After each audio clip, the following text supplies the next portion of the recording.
Salut à tous et bienvenue dans ce chapitre qui est en réalité le travaux pratique de notre quatrième module. Il s'agira bien sûr de synthétiser toutes les notions que nous avons vues dans ce module, n'est-ce pas, afin de pouvoir réaliser cette interface.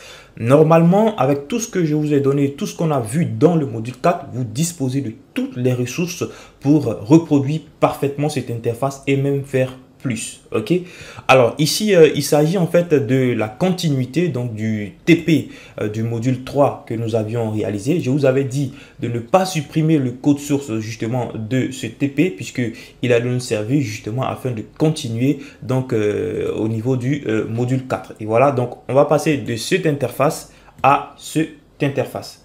Allez, trêve de bavardage, on commence. Alors à ce niveau, moi j'ai toujours récupéré donc le code source du TP précédent. Et voilà, donc je vais le glisser tout simplement ici à ce niveau. Alors ce que je vais faire, c'est de créer un autre dossier, TP4, ok, et le glisser là. Du coup, étant donné qu'il s'agit justement de faire la suite, je vais récupérer tout le code source qu'on avait au niveau de ce TP3 et venir tout simplement le mettre là. Donc tout ce qu'on avait au niveau du TP3 et venir tout simplement le mettre ici. Ok. Donc quand on ouvre, voilà ce que ça nous donne. Donc on retrouve justement, comme je vous le disais tantôt, hein, l'origine, n'est-ce pas, donc de notre TP3. Alors ici, on va tout simplement fermer. Je vais fermer ça et on va carrément reprendre les choses ensemble. Ici, je viens au niveau de mon dossier TP4, hein, voilà. Et ce que je vais faire, c'est de modifier un tout petit peu les choses et dire par exemple ici mon super blog partie 2. Ok. Alors déjà, qu'est-ce que vous remarquez? Vous remarquez que dans l'autre interface, on avait des petits pictogrammes ici, donc des icônes. Alors du coup, c'est simple, hein, on va tout simplement se rendre sur Ion Icône, puisque ce sont leurs icônes qu'on utilise à ce niveau. Usage, pour récupérer le lien de l'icône. Je crois qu'on a vu ça déjà dans le cours du chapitre du module 4 plutôt. Et donc, je vais tout simplement venir mettre le script ici. Voilà. Et du coup, on enregistre, hein, voilà. Comme je vous l'avais dit, en général, lorsqu'on intègre ce lien-là, il nous propose carrément un autre lien. Donc, on va récupérer ça. Le remplacer tout simplement. OK. Et dès lors, on peut exploiter donc les différents icônes. On n'a plus le warning. Alors déjà, on va mettre les icônes ici, hein. Moi, je vais prendre des icônes comme ça. Et donc, vous pourrez justement adapter les choses à votre niveau. Je récupère ça, par exemple. Hop, que je mets ici.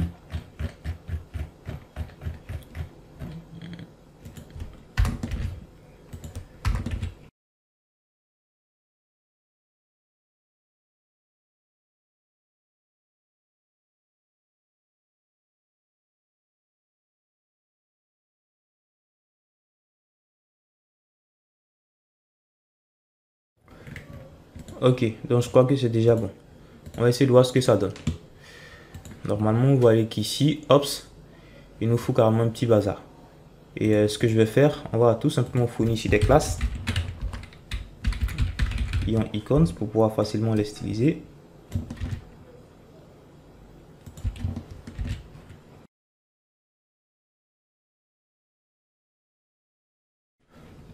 On ouvre ici notre fichier CSS.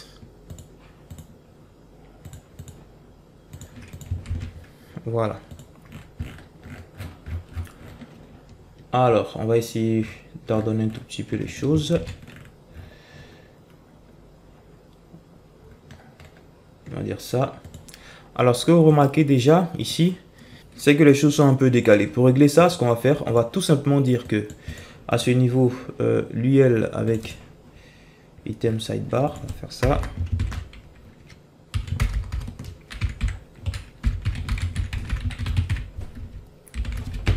Ok, on va dire display flex align items, tout simplement center. Et essayons de voir ce que ça donne. Ok, donc ne vous inquiétez pas, on aura l'occasion de découvrir un peu plus en détail la propriété display flex tout simplement. Ok, voilà. Alors, donc je vais dire tout simplement, hop, les ion icons, hein, voilà, font size 1.3 EM, réduit un peu l'opacité, tout simplement ici à ce niveau. D'accord. Et voilà, bon, je crois que pour ça, hein, on a déjà pratiquement fini. Alors, vous de votre côté, choisissez les icônes qui sont plutôt cohérentes. Hein. Voilà, moi j'ai pris n'importe quoi pour qu'on puisse gagner un peu de temps. Alors, on a fini avec cette sidebar. Maintenant, on va tout simplement s'attaquer ici. Alors ici, on va mettre tout simplement des vidéos personnalisées et ainsi de suite. Du coup, on va tout simplement se rendre sur PLYR. Et voilà. Tout en bas, on récupère le script.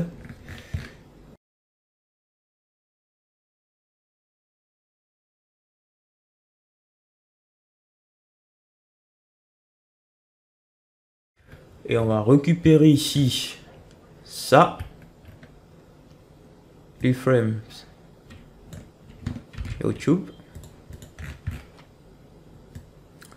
Alors, ce que je vais faire, c'est de mettre ça ici à ce niveau. Hop. Je vais d'abord supprimer tout ce qu'on a ici. On va initialiser tout simplement le player. Voilà, on a ce script ici à ce niveau qui peut faire l'affaire. Et hop, tout juste après le script de PLYR, on met ça. Ok. Alors, voyons ce que ça donne. Hop, déjà ici, on voit qu'on a déjà quelque chose.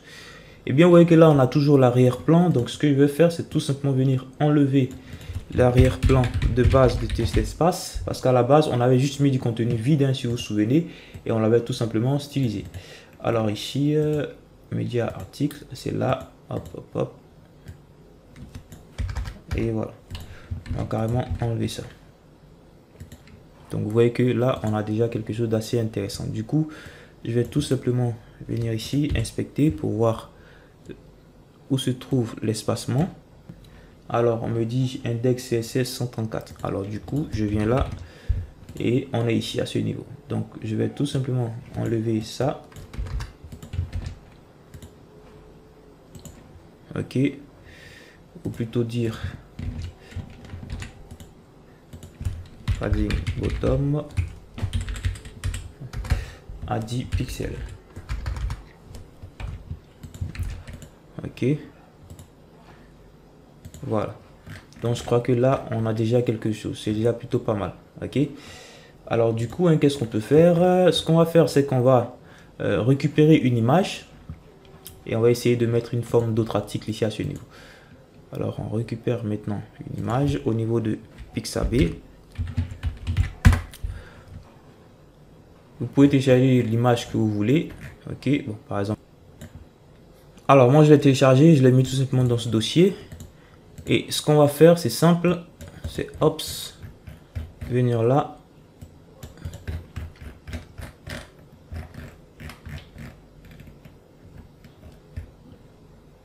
Dupliquer cet article tout simplement.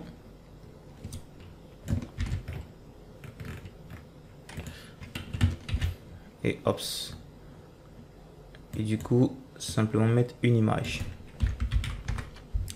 Ok, hop, image slash image JPG. Donc un beau chien. Ok. Et tentons de voir ce que ça donne. Vous voyez qu'ici c'est très gros. Ok, donc on va tout simplement venir dire style 8 100% tout simplement. Et ops, vous voyez qu'il a été recadré tout simplement. Alors ici par contre, contrairement à là, vous voyez que le truc est carrément monté. On a vraiment les choses qui sont coincées. Donc je peux carrément mettre quelques BR là, histoire de faire descendre un peu les choses. Bon là, c'est pas un site dynamique, c'est un site statique, hein, on est obligé de faire ça comme ça. Mais normalement, pour un site dynamique, les choses doivent se faire normalement automatiquement ou de façon dynamique. Et on a certains outils pour gérer ça. Ok, on peut par exemple faire des conditions pour voir si l'article correspond à un article d'image ou un article de vidéo. Et en fonction de ça, faire un certain nombre d'actions. Ok, alors, du coup ici, on va faire un autre truc. On va essayer d'intégrer maintenant une publication Facebook.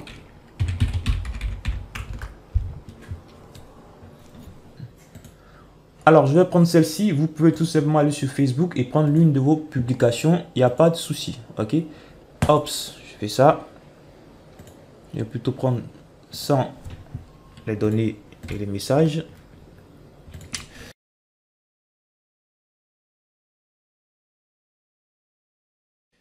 Je vais carrément enlever ça. Parce que si je laisse, vous allez remarquer que normalement, il aura des tailles par défaut ici.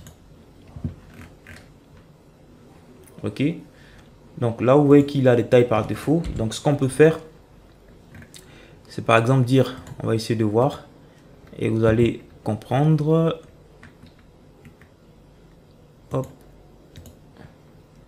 Je peux dire 800%. OK? Vous voyez qu'il redimensionne les choses.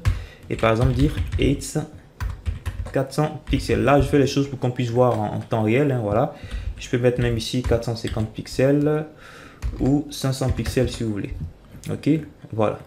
Et donc, du coup, c'est ce qu'on va venir répercuter là tout simplement. On va enlever leur dimension là.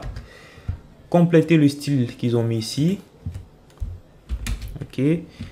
8, 100% et 8, je vais dire 450 pixels.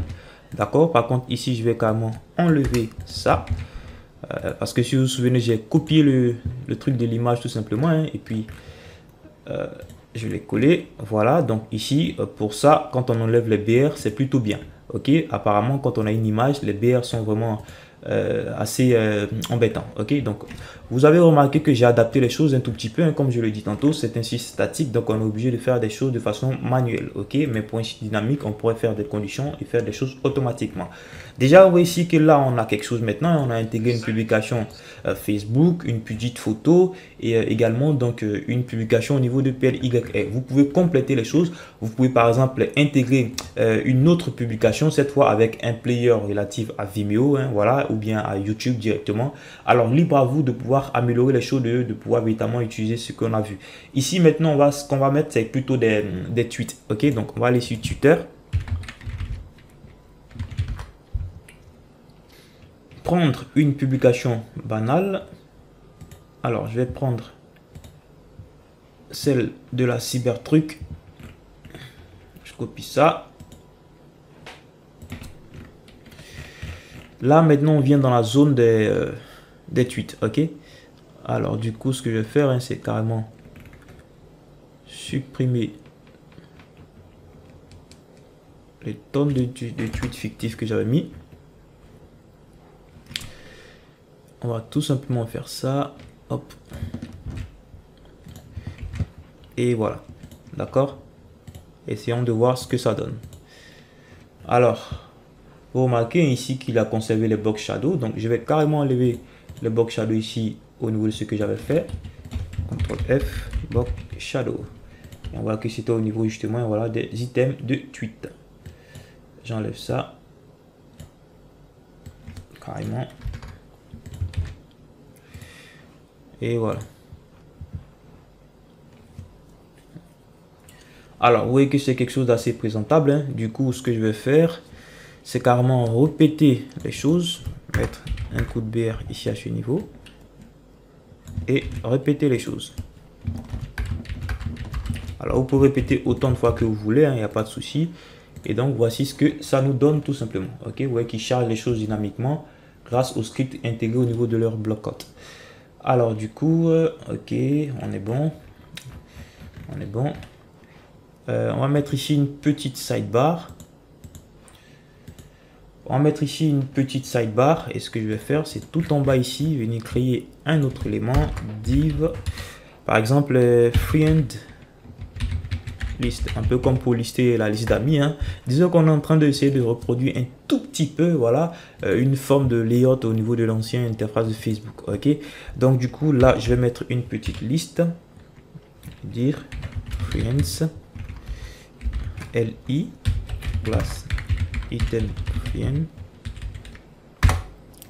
On va mettre ici une petite image. On va par exemple reprendre notre petit chien. Ok. Ok. Par exemple, je vais mettre, bon, là on va laisser, je sais pas trop quoi, ou bien je vais mettre mon meilleur ami. Ok. Juste à côté, une div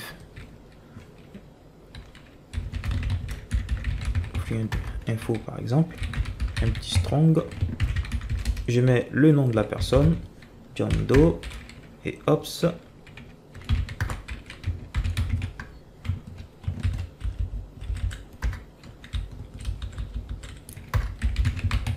Voilà, on va réduire au maximum le texte. Et voilà.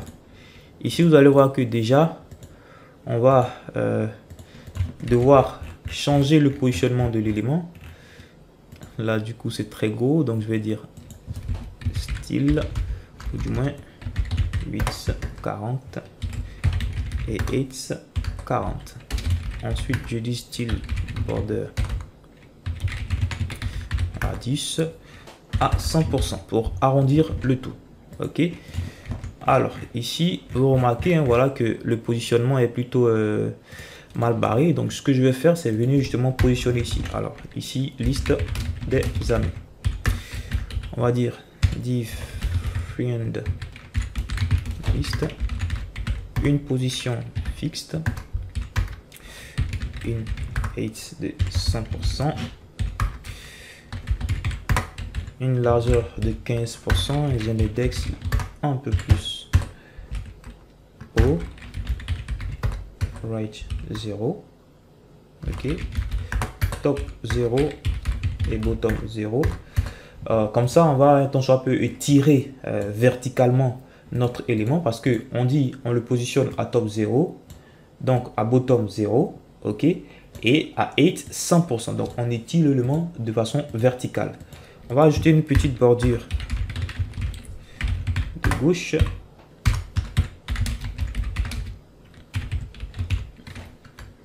Et voilà. D'accord? Allez, on voit ce que ça donne.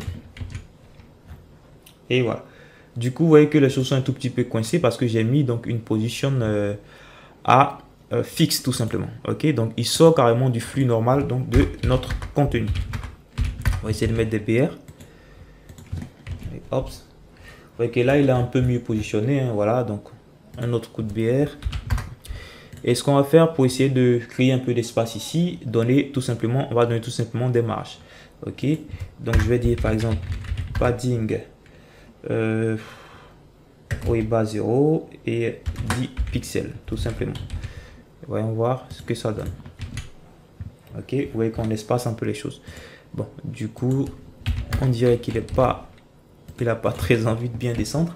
Donc, on va ajouter encore des BR. Ok, alors ce qu'on va faire ici, c'est simple. C'est qu'on va faire en sorte qu'il puisse se positionner côte à côte comme ça. Hein, voilà, en utilisant le display flex, comme ce qu'on avait fait ici au niveau des icônes. Ok, donc ici, c'est tout simplement le i, le LI qui doit être en flex. Ops, on dit display flex et line item center. Ok, bon, là vous n'avez pas forcément besoin de comprendre pour l'instant. Comme je le dis tantôt, on va y revenir. Ok, on va y revenir et puis voir les choses un peu plus en détail. D'accord, donc là c'est bon. Du coup, je peux mettre ici un petit coup de BR. Ok, voilà. Ce que je vais faire là, c'est tout simplement dire que là, et voilà. Bon, vous pouvez encore augmenter l'espace, hein, par exemple 10 pixels, d'accord. Voilà. Bon, on va dire 15. Ok. Une fois que c'est bon, on va tout simplement tenter de dupliquer. Attention, un petit coup de BR avant. Ok. On duplique et on va essayer de voir ce que ça donne. Alors, vous voyez que c'est plutôt quelque chose de pas mal, d'accord, hein. Vous pouvez changer les images pour faire un peu, pour créer un peu plus de nuances, hein, voilà, au niveau donc du contenu qu'on a ici à ce niveau. Alors, je vais vous faire remarquer quelque chose, c'est que je vais mettre un maximum d'éléments comme ça, de sorte que on ait donc un contenu qui excède tout simplement cet espace-là. Alors, qu'est-ce que vous remarquez? Vous voyez qu'on a des éléments qui sont tout en bas et qu'on ne voit pas. Alors, on va essayer de jouer sur le overflow, hein, voilà, pour gérer ça. Et ce qu'on va faire, c'est simple, c'est qu'au niveau de cette taille ici,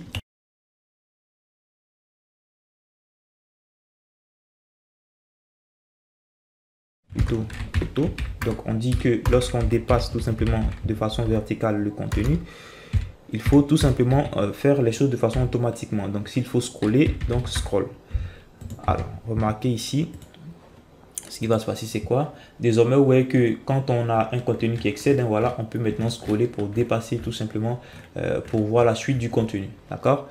Du coup ce qu'on va faire, c'est tout simplement, vous remarquez ici que lorsque je fais ça, on a des éléments là qui survolent le menu. Donc je vais tout simplement augmenter, voilà, le Z-index de mon menu principal ici.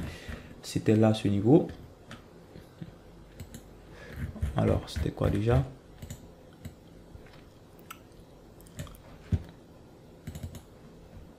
Donc main menu. Ok, on va dire un Z-index à 1000 pour donner un Z-index maximal. Bon, idem pour ça. Du moins, on peut mettre inherit. Ça veut dire qu'il va hériter donc de la valeur des index de son parent. Et là, du coup, je vais tout simplement mettre, par exemple, enlever le z-index. Et on va tenter de voir ce que ça donne. Bon, allez, désormais, je crois que c'est bon. Vous constatez maintenant que lorsqu'on dépasse, le contenu vient tout en dessous, voilà, du menu. D'accord? Allez. Donc, je crois qu'on a vu l'essentiel. Hein, voilà, ici à ce niveau, on a pu intégrer donc une vidéo customisée, une vidéo personnalisée. On a pu intégrer une photo qu'on a téléchargée. On a pu intégrer justement une publication Facebook. Alors ici, au niveau de choses, vous pouvez justement par exemple prendre une publication LinkedIn et l'intégrer. Vous pouvez récupérer une carte map et l'intégrer. Vous pourrez par exemple intégrer une balise vidéo native personnalisée. On a vu avec PLYR qu'il y avait la possibilité de personnaliser des balises vidéo natifs, des balises audio natifs, des éléments donc iframe de Vimeo, des éléments iframe de YouTube. Alors libre à vous de faire, de compléter les choses ici. N'hésitez pas donc à améliorer ces petits trucs, n'hésitez pas à le faire évoluer, à faire jouer votre imagination afin justement de compléter les choses, d'améliorer ces petits projets. Ok? Donc, je vous donne rendez-vous dans le prochain module où nous allons maintenant attaquer justement donc, le concept des tableaux et également des formulaires. Allez, rendez-vous dans le prochain module et on se voit très bientôt.